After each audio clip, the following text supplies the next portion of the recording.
अगली हेडिंग लिखेंगे सभी लोग चौहान वंश।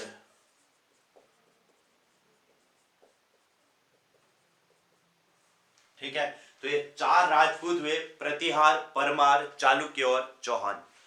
अब देखो सांभर झील थी है यहां पर, सांभर झील के चहुं ओर कहते हैं, चहुं ओर या चारों ओर, चहुं ओर या फिर चारों ओर, चारों ओर शासन करने के कारण, शासन करने के कारण ये चौहान कहलाए या चौहान कहलाए, ये चौहान या फिर चौहान कहलाए। ठीक है, चौहान क्यों कहलाए? क्योंकि ये जो सांभर झील थी उस झील के चहुं ओर शासन किया करते थे। ठीक है, तो इस बात को आप लोग ध्यान रखेंगे। अब उत्पत्ति इनकी भी कहां से मानी जाएगी? उत्पत्ति अग्निकुंड वाले हैं ये चार के चार, तो अग्निकुंड से इनकी उत्पत्ति मानी जाती है। ठीक है, अब राजधानी की बात आती है, राजधानी इनकी भी इंपॉर्टेंट हो जाती है। अहिछत्रपुर, कहां थी? अहिछत्रपुर। जैसे चालुक्यों की राजधानी हमने देखी अनहिलवाड़ा, तो इनकी राजधानी कहां थी? अहिछत्रपुर। ठीक है, इनकी कुल देवी का नाम था शाकंभरी देवी। कुल देवी क्या कौन थी? कुल देवी का नाम है शाकंभरी देवी, शाकंभरी देवी। ठीक है, शाकंभरी देवी कुल देवी है। अब देखो मैं इस वंश के शासकों के नाम यार लिख रहा हूं, थोड़ा सा आप लोग ध्यान देंगे। देखो यहां पर लिख रहा हूं वासुदेव, वासुदेव, अजयराज, अर्णोराज, अर्णोराज, विग्रहराज, विग्रहराज, सोमेश्वर, सोमेश्वर और पृथ्वीराज। ये इस वंश के शासक है। क्या क्या कहा हमने? वासुदेव, अजयराज, अर्णोराज, विग्रहराज, सोमेश्वर और पृथ्वीराज। इतने शासक हैं इस वंश के। इनको एक बार याद कर लेना, रट लेना। वासुदेव, अजयराज, अर्णोराज, विग्रहराज, सोमेश्वर, पृथ्वीराज। क्या क्या कहा? वासुदेव, अजयराज, अर्णोराज, विग्रहराज, सोमेश्वर और पृथ्वीराज। इतने शासक हैं, इनको बिल्कुल अच्छे से आप लोग ध्यान रखना। वासुदेव, अजयराज, अर्णोराज, विग्रहराज, सोमेश्वर और पृथ्वीराज। क्लियर हो गया? तो ये है इस वंश के शासक। अब सबसे पहले बात आती है वासुदेव की। वासुदेव की अगर बात करें तो इस वंश का क्या था? ये संस्थापक। पहली बात संस्थापक था। दूसरी बात इसने अपनी राजधानी कहां बनाई? तो इसने राजधानी बनाई कहां? राजधानी कहां थी इनकी? अहिछत्रपुर। अहिछत्रपुर को इसने अपनी राजधानी बनाया। बस वासुदेव के बारे में इतना ही याद रखना है कि इस वंश का पहली बात वासुदेव संस्थापक था, दूसरी बात इसने राजधानी कहां बनाई?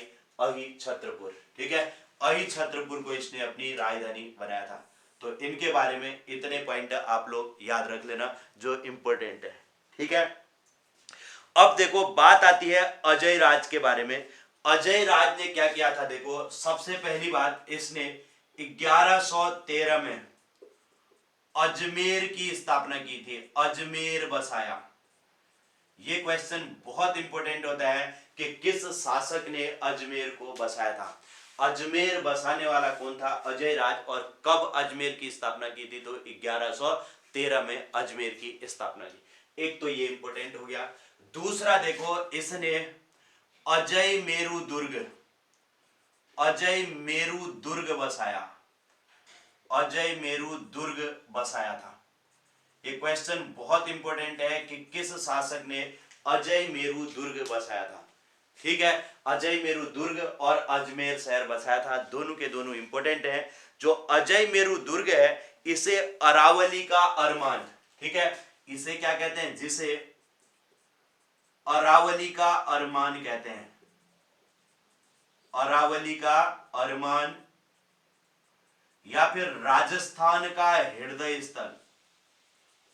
क्या कहते हैं? राजस्थान का हृदय स्थल कहते हैं। हृदय स्थल।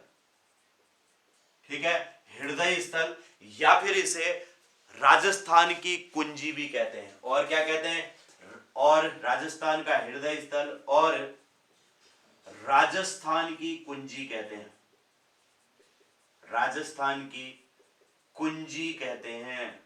कुंजी मतलब चाबी, राजस्थान की चाबी भी इसे कहते हैं। क्या क्या कहा मैंने? अजय राज ने 1113 में अजमेर शहर बसाया। दूसरी बात, अजय राज ने अजय मेरू दुर्ग बसाया, जिसे अरावली का अरमान, राजस्थान का हृदय स्थल और राजस्थान की कुंजी भी कहा जाता है। बताइए दोनों चीजें क्लियर होगी क्या? वासुदेव और अजय राज क्लियर हो गए? वासुदेव को इस वंश का, चौहान वंश का संस्थापक है। राजधानी इसने अहिछत्रपुर बनाई। अजय राज के बारे में हमने पढ़ा कि अजय राज ने 1113 में अजमेर शहर बसाया। दूसरा, इसने अजय मेरू दुर्ग बसाया, जिसे अरावली का अरमान, राजस्थान का हृदय स्थल और राजस्थान की कुंजी कहते हैं। बताइए क्लियर हो गया? जल्दी मैसेज करो। क्या ये दोनों शासक क्लियर हो गए?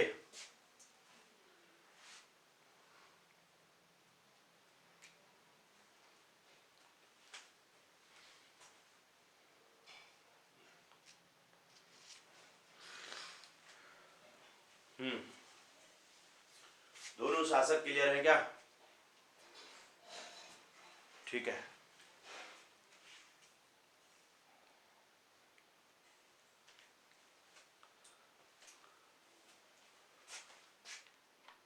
चलिए, तो यहां तक की चीजें हमारी क्लियर होगी। अजय राज हो गया और अर्णोराज, वासुदेव हो गया, अजय राज हो गया। अब बात करते हैं अर्णोराज की। अर्णोराज के बारे में भी एक पॉइंट आप लोग याद कर लेना। अर्णोराज ने क्या किया था? देखो, लूनी नदी के जल को रोक करके क्या किया? लूनी नदी के जल को रोककर, जल को रोककर अन्ना सागर झील बसाई। अन्ना सागर झील बसाई, अन्ना सागर झील बनाई थी, अन्ना सागर। अर्णोराज को अन्ना जी भी कहा जाता है। इन्होंने अन्ना सागर झील बसाई थी। कौन सी झील बनाई? अन्ना सागर झील। राजस्थान में एक झील है, इसका नाम है अन्ना सागर झील। इस झील को किसने बनाया था? तो अर्णोराज ने अन्ना सागर झील को बनाया था। ठीक है, एक फैक्ट है, इसको आप लोग याद रख लेना। और दूसरा, जहांगीर ने यहां पर शाही बाग बनाया था। जहां ये अन्ना सागर झील है, जहांगीर ने यहां शाही बाग बसाया, शाही बाग बसाया था। शाही बाग किसने बसाया था? तो जहांगीर ने बसाया। और तीसरी बात, इसी शाही बाग में असमत बेगम ने गुलाब से इत्र निकालने की विधि, गुलाब से इत्र सब लोग जानते होंगे, इत्र निकालने की विधि खोजी थी, निकालने की विधि खोजी थी। ठीक है, जहांगीर की पत्नी थी नूरजहां, नूरजहां की मां का नाम था असमत बेगम, और इसी असमत बेगम ने गुलाब से इत्र निकालने की विधि खोजी थी। इत्र मतलब सब जानते हो क्या? परफ्यूम होता है, सेंट जिसको कहते हैं, है ना। तो असमत बेगम ने गुलाब से इत्र निकालने की विधि कहां खोजी थी? इसी शाही बाग में खोजी थी। पूछा जाता है गुलाब से इत्र निकालने की विधि किसने खोजी थी? तो असमत बेगम ने। और असमत बेगम ने कहां खोजी थी? तो शाही बाग में। यह शाही बाग कहां स्थित है? तो यह अन्ना सागर झील के निकट स्थित है। तो अर्णोराज की हम बात कर रहे हैं, तो अर्णोराज ने लूनी नदी के जल को रोक करके अन्ना सागर झील बनाई। और दूसरी बात, जहांगीर ने यहां शाही बाग बसाया। और तीसरी बात, असमत बेगम ने यहां गुलाब से इत्र निकालने की विधि खोजी थी। तो इतने पॉइंट आप अर्णोराज के बारे में पढ़ लेना। जिसको अगर कुछ समझ नहीं आ रहा है तो एक पॉइंट, एक काम कर लेना, चौहान वंश का संस्थापक कौन, चौहान वंश के शासकों की, चौहान वंश में देखो, मैं चौहान में अब यहां पर इंपॉर्टेंट फैक्ट लिख रहा हूं। ठीक है, राजधानी याद कर लेना, राजधानी अहिछत्रपुर। जिनको कुछ समझ नहीं आ रहा है वो लोग ऐसा करना, अहिछत्रपुर को याद कर लेना राजधानी। दूसरा, इस वंश का संस्थापक याद कर लेना, वासुदेव। संस्थापक कौन था? वासुदेव, वासुदेव। तीसरा, अजमेर शहर की स्थापना कब हुई थी? अजमेर की स्थापना हुई थी 1113 में।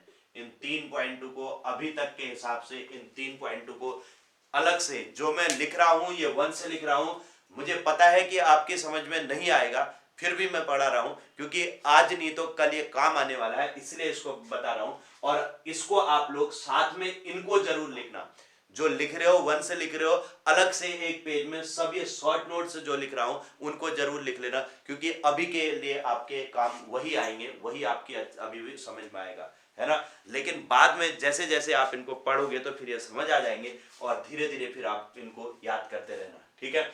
और इस चीज को जरूर लिखना साथ में, ताकि ये आपके अभी अच्छे से जो क्वेश्चन बनेंगे अभी इंपॉर्टेंट है वो इनमें से आपके बन जाएंगे। क्लियर हो गया? तो यहां तक हो गया वासुदेव, अजय राज, अर्णोराज। अब आता है विग्रहराज। नेक्स्ट हेडिंग लिख लेना विग्रहराज। अब हम आते हैं विग्रहराज में। अगली हेडिंग लिखो विग्रहराज। लिखा सबने यहां तक का? जल्दी कंप्लीट करो तो। वासुदेव, अजय राज, अर्णोराज। वासुदेव, अजय राज, अर्णोराज, फिर आएगा विग्रहराज। ये पोर्शन थोड़ा कठिन होता है, इसको जब मल्टीपल टाइम रिवीजन करोगे तभी याद होंगे। और जैसे जैसे अभी तो ये शुरुआत है, जैसे जैसे आगे के वंशों में और जाएंगे हम तो आपको कंफ्यूज होते जाएगा, क्योंकि अभी दक्षिण भारत में जब हम जाएंगे वहां पर पल्लव वंश पढ़ेंगे, चोल वंश पढ़ेंगे, तो फिर आप लोग वो यहाँ सारी चीजें, पिछली सारी चीजें भूलने लग जाओगे, समझ में ही नहीं आएगा कि पहले हमने क्या पढ़ा था, ठीक है। इसके लिए मैं आपको इन इंपोर्टेंट फैक्टों को रोज लिखाते रहूंगा, क्योंकि अभी तो चौहान वंश है, फिर हमें गढ़वाल वंश पढ़ना है और तब फिर राष्ट्रकूट पढ़ने हैं, फिर वहां भी 2 चालुक्य हैं, कल्याणी के चालुक्य और वातापी के चालुक्य, तब जाकर के चोल और पल्लव आएंगे, है ना। कि कौन सा पॉइंट किस वंश में पढ़ा था कुछ समझ में नहीं आएगा आगे बढ़ते बढ़ते। तो इसीलिए जो है इंपोर्टेंट फैक्टों को जरूर साथ में लिखते रहना। मैं अभी एक बार सभी वंशों के इंपोर्टेंट फैक्ट और लिखा दूंगा कल को, उससे आपको और क्लियर हो जाएंगे। जिन लोगों ने लिख लिया जल्दी से डन लिखो फटाफट, तब आगे बढ़ रहे हैं।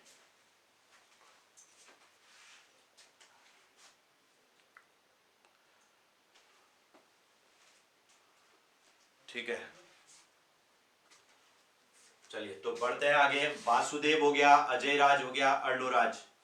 वासुदेव संस्थापक, अजय राज ने अजमेर शहर बसाया, अर्णोराज ने अन्ना सागर झील बसाई। वासुदेव संस्थापक, अजय राज ने अजमेर शहर बसाया और अर्णोराज ने अन्ना सागर झील बसाई। क्लियर? अब बात आ रही है विग्रहराज की। विग्रहराज, सोमेश्वर और पृथ्वीराज, इनको पढ़ते हैं। विग्रहराज के बारे में मैं 2-3 पॉइंट यहां पर लिखा रहा हूं, इनको याद कर लेना।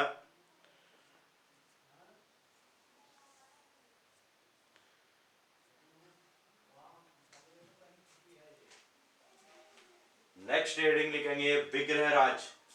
अब हम विग्रहराज पढ़ेंगे, फिर सोमेश्वर और पृथ्वीराज हम कल पढ़ेंगे। विग्रहराज को जल्दी से समझ ले रहे हैं, इनके बारे में कुछ फैक्ट। हेडिंग लिखेंगे विग्रहराज, बहुत इंपॉर्टेंट हो जाता है विग्रहराज का नाम भी, इन पर भी आप लोग फोकस करेंगे, क्योंकि विग्रहराज को एक तो बीसल देव भी कहा जाता है। विग्रहराज का जो दूसरा नाम है, इन्हें बीसल देव भी कहते हैं। बीसल देव या फिर कवि बांधव के नाम से भी जाना जाता है। कवि बांधव भी इन्हें कहा जाता है। बीसल देव या फिर कवि बांधव भी इन्हें कहा जाता है, ठीक।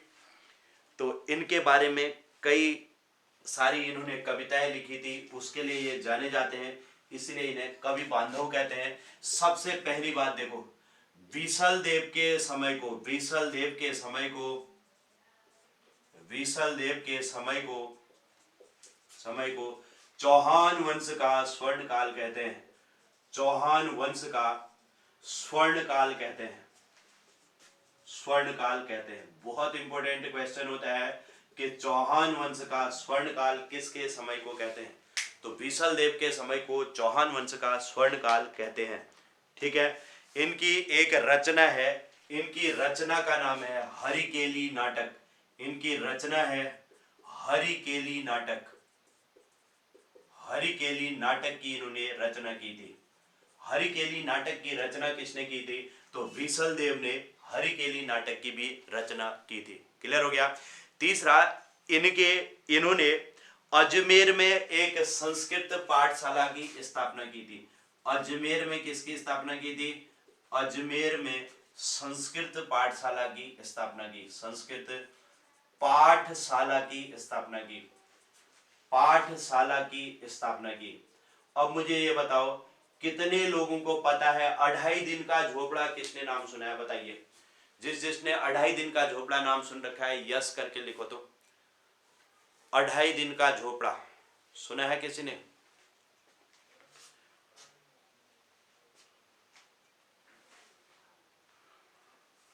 अढ़ाई दिन का झोपड़ा।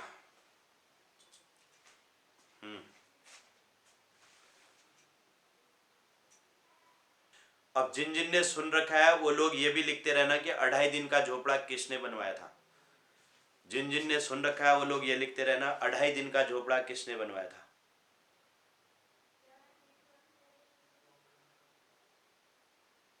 बिल्कुल बिल्कुल सही है, कुतुबुद्दीन ऐबक ने बनवाया था, है ना। 2.5 दिन का झोपड़ा कुतुबुद्दीन ऐबक ने बनवाया था। बिल्कुल सही है, कुतुबुद्दीन ऐबक ने बनवाया था। Very good. अब सुनो, जो 2.5 दिन का झोपड़ा था ना, वो एक संस्कृत विद्यालय था। क्या था वो? संस्कृत विद्यालय था। ये किसी ने नहीं सुन रखा होगा। संस्कृत विद्यालय की स्थापना विग्रहराज ने की थी अजमेर में। अजमेर में संस्कृत विद्यालय की स्थापना किसने की थी? बिल्कुल 2.5 दिन में पूरा किया नहीं था। ये क्या था? एक संस्कृत की पाठशाला थी। इस पाठशाला को तुड़वा करके उसमें इसने 2.5 दिन का झोपड़ा बनवा दिया था। समझ रहे हो? जो 2.5 दिन का झोपड़ा है, उस 2.5 दिन के झोपड़े में अभी भी जो संस्कृत की वहां पर श्लोक है वो लिखे हुए हैं। समझ आया? संस्कृत के श्लोक वहां पर लिखे हुए हैं, है ना। तो ये 2.5 दिन का झोपड़ा पहले क्या था? एक संस्कृत की पाठशाला थी जिसे कुतुबुद्दीन ने तुड़वा करके वहां पर 2.5 दिन का झोपड़ा बनवाया था। ठीक है।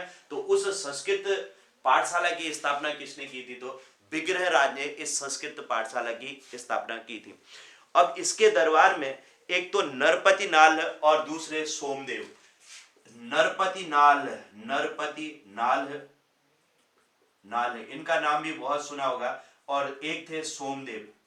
सोमदेव दरबारी कवि थे। ठीक है। नरपति नाल है और सोमदेव, ऐसे लिख दे रहा हूं। और सोमदेव इनके दरबारी कवि थे। सोमदेव दरबारी कवि थे।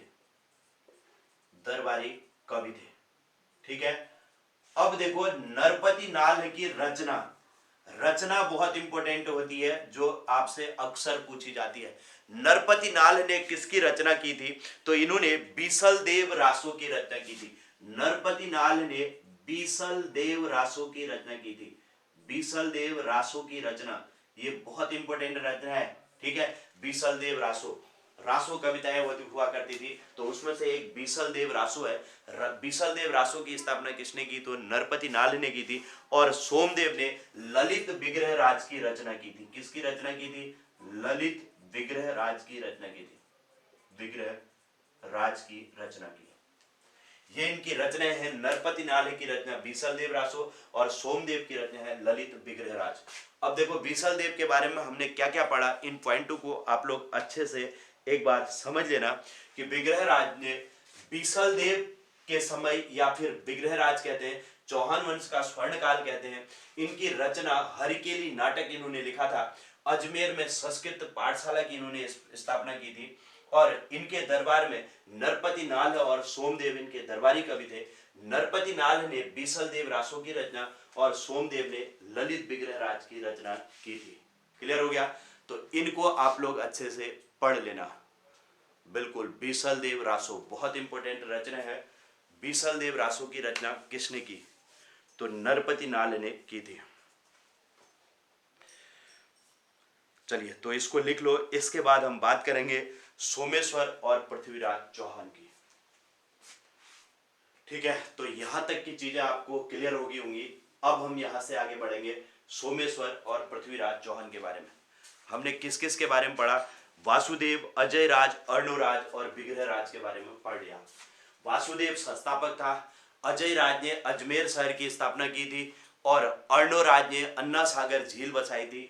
और फिर बीसल देव के समय को चौहान वंश का स्वर्ण काल कहते हैं। जिसको कुछ समझ नहीं आए ऐसे याद करना, पहले नामों को याद रख लेना। वासुदेव, अजय राज, अर्णोराज, विग्रहराज। वासुदेव संस्थापक, अजय राज ने अजमेर शहर बसाया, अर्णोराज ने अन्ना सागर झील बसाई और अजय राज, अर्णोराज, विग्रहराज के समय को स्वर्ण काल कहते हैं। बस इतना कम से कम याद कर लेना, ठीक है। इसके बाद हम आएंगे किसके बारे में, सोमेश्वर और पृथ्वीराज चौहान। सोमेश्वर के शासक बने। सोमेश्वर पृथ्वीराज चौहान के पिता थे और पृथ्वीराज चौहान की कहानी तो सबने सुनी होगी, तो उन पर हम कल चर्चा करेंगे, ठीक है। चलिए, तो आज के लिए इतना ही। बहुत बहुत धन्यवाद सभी लोगों का। कल बहुत कम लोग जुड़े थे, लेकिन आज फिर से संख्या बढ़ गई है। तो आप लोग जुड़े रहते हैं तो हमें भी अच्छा लगता है। चलिए, ठीक है, तो आज के लिए इतना ही। मिलते हैं